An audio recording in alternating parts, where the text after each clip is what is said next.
तो चलो आज आप सभी लोगों को ना एक बड़ी ही मजेदार कहानी सुनाता हूँ, सुनिएगा। एक पत्रकार था और उसे साधु महात्माओं के इंटरव्यू लेने का बड़ा शौक था। वो इधर से उधर घूमता ही फिरता था कि बस कहीं से भी कोई बाबा जी मिल जाए और मस्त उनका एक इंटरव्यू ले लूं। तो इसी तलाश में वो एक बार काशी पहुंचा और वो काशी पहुंचता है और वो देखता है कि गंगा जी के ठंडे पानी में, सर्दियों का मौसम था और सुबह के 4 बजे, बिल्कुल सुबह के 4 बजे कोहरा छाया हुआ है और एक बाबा जी है वो गंगा नदी में नंग धड़ंग स्नान कर रहे हैं, बड़े मस्त स्नान कर रहे हैं। और जो पत्रकार होता है वो देखता है कि जो साधु बाबा है वो इतने ठंडे पानी में स्नान कर रहे हैं। जब वो बाहर निकलते हैं तो जो पत्रकार होता है उनसे पूछता है कि बाबा जी इतनी ठंडी है और आप इतने ठंडे गंगा जी के पानी में स्नान कर रहे हैं, आखिर ऐसी क्या बात है? आप थोड़ा सा लेट भी तो स्नान कर सकते हैं, इतनी जल्दी आपको क्या है? तब जो साधु होते हैं, जो बाबा जी होते हैं, वो पत्रकार को 3 बातें बोलते हैं। बड़ी ध्यान से सुनना है। तीनों बातें क्या बोलते हैं? वो बोलते हैं कि बेटा, मैं मोह, रिश्ते और धन से मुक्त हो चुका हूं। 3 बात बड़ी ध्यान से सुनना, बड़ी इंटरेस्टिंग बात है कहानी की। ये तीनों इतना वो जो है बाबा जी पत्रकार को बोलते हैं, वो वहां से चले जाते हैं। पत्रकार खड़ा का खड़ा रह जाता है, इंटरव्यू तो उसका हुआ नहीं। बाबा जी तो बस 3 बातें बोलकर चले गए कि मैं मोह, रिश्ते और धन से मुक्त हूँ। इसके बाद में पत्रकार बाबा जी का रास्ता देखता है। अगले दिन वापस से उसी घाट पे आकर वो बैठ जाता है। बाबा जी वापस से आते हैं, 4 बजे का ही समय था, ठंड का ही समय था। बाबा जी फिर से नंग धड़ंग स्नान करते हैं। बाबा जी वापस बाहर आते हैं और जो पत्रकार होता है इस बार उन्हें घेर लेता है कि बाबा जी, एक इंटरव्यू तो आपको मुझे देना ही पड़ेगा। इस पर जो बाबा जी होते हैं वो पत्रकार को बोलते हैं कि ले चला, घाट पे बैठ, कुछ बातें वगैरह करते हैं। और दोनों घाट पर जाकर बैठ जाते हैं। अब जो बाबा जी होते हैं वो पत्रकार को बोलते हैं कहानी सुनेगा? तब पत्रकार बोलते हैं कि हाँ बाबा जी सुनूंगा। तो अब बाबा जी पत्रकार को एक कहानी सुना रहे हैं। पत्रकार को बोलते हैं कि सुन, एक गांव था, उसमें एक औरत थी और बड़ी खुशहाल औरत थी क्योंकि उसका पति था उसके घर में और एक छोटा उसका देवर था। उसका देवर जो था पढ़ाई लिखाई करता था और उसका जो पति था वो मेहनत मजदूरी करता था गांव में, और मेहनत मजदूरी करके अपने छोटे भाई को पढ़ाता था। यही क्रम उनका चलता था। अब उनके पास थोड़ी बहुत जमीन भी थी, इसी पर वो खेती करता था और उसी खेती से अपने घर का, परिवार का पालन पोषण करता था और अपने छोटे भाई की जो है पढ़ाई लिखाई करवाता था। अब समय बीतता गया, दिन बढ़िया चल रहे थे, परंतु एक साल क्या होता है, गांव में बारिश नहीं होती है। बारिश नहीं होती है, 1 साल बारिश नहीं होती है, 2 साल बारिश नहीं होती, 3 साल बारिश नहीं होती है। और माजरा ऐसा होता है कि गांव में अकाल की स्थिति आ जाती है और जो ये व्यक्ति था जो मेहनत मजदूरी करके अपने भाई को पढ़ा रहा था, इसके ऊपर कर्जा चढ़ जाता है। अब ये अपनी पत्नी से बोलता है कि देख, मेरे ऊपर तो बहुत ज्यादा कर्जा हो गया है और अब मैं काम करता हूँ, अपने गांव से दूसरे गांव में जाता हूँ और वहां पर जाकर मैं कुछ काम धंधा ढूंढूंगा और वहां से जब मुझे काम मिल जाएगा तो मैं तुझे चिट्ठी लिख दिया करूंगा और साथ में कुछ मनी ऑर्डर से मैं तुझे पैसे भेज दिया करूंगा। तो तू एक काम करना, अपने घर का पूरा खर्च दिखाना, पूरा खर्चा इसी पैसों से चलाना जो मैं भेजूंगा। और साथ में मेरे छोटे भाई की जो है पढ़ाई वो बंद मत करना। मेरे छोटे भाई को तो एक बड़ा सा अफसर बनाना। अफसर बन गया, मेरे भाई को एक बड़ा सा अफसर बनाना और जब तक उसकी सरकारी नौकरी नहीं लग जाए तब तक तो उसकी पढ़ाई बंद मत करना। ऐसा बोल करके वो एक दूसरे गांव में, दूसरे शहर में, पास वाले में ही काम करने के लिए चले जाता है। अब 1 महीना गुजरता है, 2 महीना गुजरता है, वो चिट्ठी लिखता है और साथ में कुछ पैसे भेज देता है और उससे बोलता है, चिट्ठी में जवाब देता है कि जो कोई भी पैसे मांगने वाले यदि अपने घर पर आए तो तुमको बोल देना कि मैं घर पर नहीं हूँ, तो वो पैसे धीरे धीरे आते बंद हो जाएंगे। हुआ भी ऐसा ही। जो भी कर्जे वाले थे, क्योंकि उसके पति के ऊपर कर्जा चढ़ गया था, जो भी कर्जे वाले घर पर कर्जा मांगने आते थे तो उसकी पत्नी बोल देती थी कि मेरे पति अभी शहर गए हुए हैं, वो घर पर नहीं है। धीरे धीरे करके कर्जे मांगने आने वाले जो है बंद हो गए। अब उसका पति उसको चिट्ठी लिखता था, पैसे भेजता था और उन्हीं पैसों में से आधे पैसे से तो वो अपना गुजारा करती थी, घर चलाती थी, और आधे में अपने देवर की पढ़ाई उसने जारी रखी। ऐसे ही क्रम चलता रहा।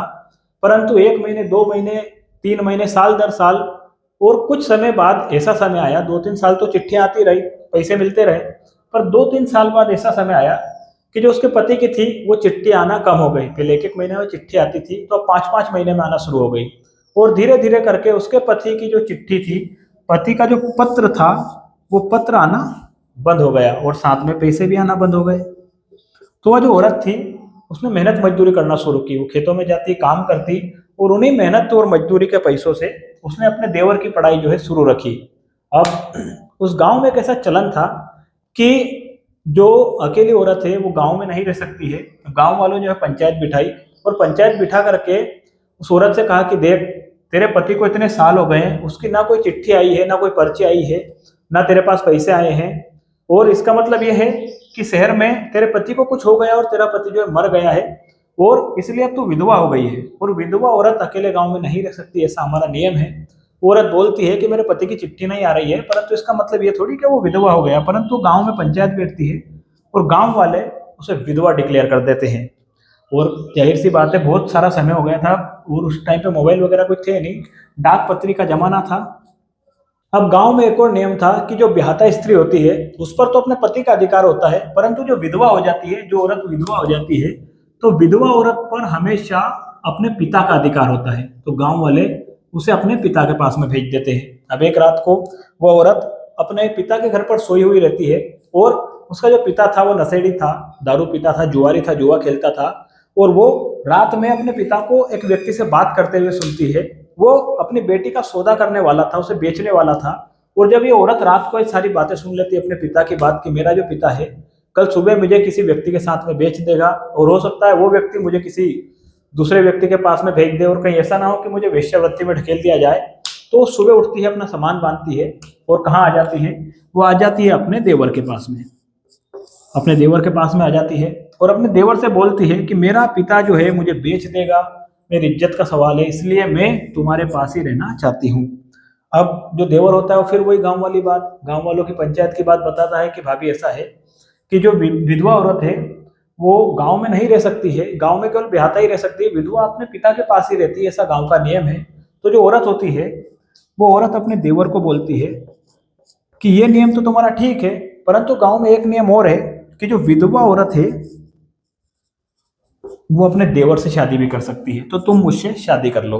तब देवर बोलता है कि मैंने तो आपको कभी इस निगाह से देखा ही नहीं, परंतु वो औरत होती है वो उसे बोलती है कि मेरी इज्जत मेरी आबरू की खातिर तुम्हें मुझसे विवाह करना ही पड़ेगा। और दोनों गांव वालों की रजामंदी से वो दोनों विवाह कर लेते हैं। समय बीतता है, कालांतर होता है, और समय के साथ में इन दोनों के दो बच्चे भी होते हैं। दोनों दो बच्चे को जन्म देते हैं, परिवार बड़ा सुखी चल रहा था। तभी अचानक एक दिन एक घटना होती है। उसका जो पिछला पति था, एक दिन वो टपकता है, वो वापस आ जाता है और वो देखता है कि ये क्या है, मेरी औरत ने मेरे ही भाई से शादी कर ली है। और शादी के बाद में इनके दो बच्चे भी हैं। गांव वाले उसको समझाते हैं, गांव में पंचायत बैठती है, गांव वाले समझाते हैं कि भाई देख ऐसा है कि तू इतने दिनों से आया नहीं था, तो हम सब ने तुझे मरा हुआ जान लिया और इसको हमने विधवा घोषित कर लिया, और इसका बाप इसको बेचने वाला था, इसलिए जो है हमने इस प्रकार से तेरे भाई से इसकी शादी करवा दी। तब जो व्यक्ति होता है बोलता है कि वो तो सब ठीक है, परंतु मैंने इसको बोला था कि मैं वापस आऊंगा, मैं बहुत सारा धन लेकर आऊंगा, और वो बहुत सारा धन लेकर आया था। और वो बोलता है कि मैंने इसको बोला था कि मैं बहुत सारा धन लेकर आऊंगा, परंतु इसने इतनी भी सब्र नहीं कि इसने मेरे भाई से ही शादी कर ली। और थोड़ी देर बाद वो बैठता है और एक विचार और करता है, उसके मन में एक विचार और आता है। वो सोचता है कि काश मैं आता ही नहीं, मैं नहीं आता तो इन दोनों की जिंदगी बड़ी हंसी खुशी चल रही थी चलती, दोनों के बच्चे भी हो गए, दोनों एक दूसरे के साथ रहना सीख गए, कंफर्टेबल हो गए, और अब मैंने आकर इनकी जिंदगी में खलल डाल दिया है। और वो सारे के सारे पैसे जितने भी वो अपार धन लेकर आया था, बहुत सारा धन लेकर आया था वो, तो सारा धन घर के सामने छोड़ करके वहां से चला जाता है। और दूसरी ओर जो ये औरत है, जो औरत थी, ये अपने घर में बैठी हुई है और अपने घर में बैठ करके विचार कर रही है कि अब मैं किसकी ब्याहता हूँ, मैं किन पिया की ब्याही। अब मेरे दो दो पति हो गए हैं, एक मेरा पति जो है अभी अपार धन लेकर शहर से आया हुआ है, और एक ये मेरा देवर जिसने मेरी बुरी परिस्थिति में मेरा साथ दिया है। तो वो औरत जो है अंदर बैठी बैठी वो भी रो रही है, और वो विचार कर रही है कि मैं किन पिया की ब्याही, बताइए मैं किस पिया की ब्याहता हूँ। और वो जो बाबा जी होते हैं इतनी बात बोल करके वहां से उठकर चले जाते हैं। अब पत्रकार विचार करता है कि अजीब बात है, इतनी बड़ी बाबा जी ने कहानी सुनाई और उठकर चले गए। अब आप बताइए वो बाबा जी थे कौन, क्योंकि बाबा जी ने पहले ही कहा था कि मैं मोह, रिश्ते और धन से मुक्त हो चुका हूँ। कहीं ऐसा तो नहीं है कि वो व्यक्ति ही वो बाबा जी था, वो व्यक्ति ही वो साधु महात्मा था। पत्रकार ये सब विचार ही कर रहा था, इतने काशी में मंदिरों की घंटी बजने लगी, सुबह का समय हो गया। दोस्तों यह जो कहानी है ना किसी मशहूर व्यंग्यकार ने लिखी थी, और जो ग्रामीण परिप्रेक्ष्य है उस समय का जो ग्रामीण वातावरण था और उसमें जो रूढ़िवादिता थी उसके खिलाफ उन्होंने यह कहानी लिखी थी। लेखक का नाम मुझे ध्यान नहीं आ रहा है, परंतु जो कहानी का शीर्षक है वो यही है कि मैं किन पिया की ब्याही। क्योंकि कहानी में आप लोग समझ ही गए होंगे क्या क्या हुआ था। और यदि आप लोगों को कहानी में कुछ पूछना हो, कहानी यदि आपको पसंद आई हो, समझ में आई हो, तो आप कमेंट कर सकते हैं। यदि आप लोगों को ये जो कहानी है, इसमें जो व्यंग्यकार है, जो लेखक है, इनका नाम यदि पता हो तो आप नाम भी कमेंट कर सकते हैं। आज इस लाइफ चेंजिंग की सीरीज में बस इतना ही। कल फिर मिलेंगे किसी एक और वीडियो के साथ। तब तक के लिए जय श्री कृष्णा।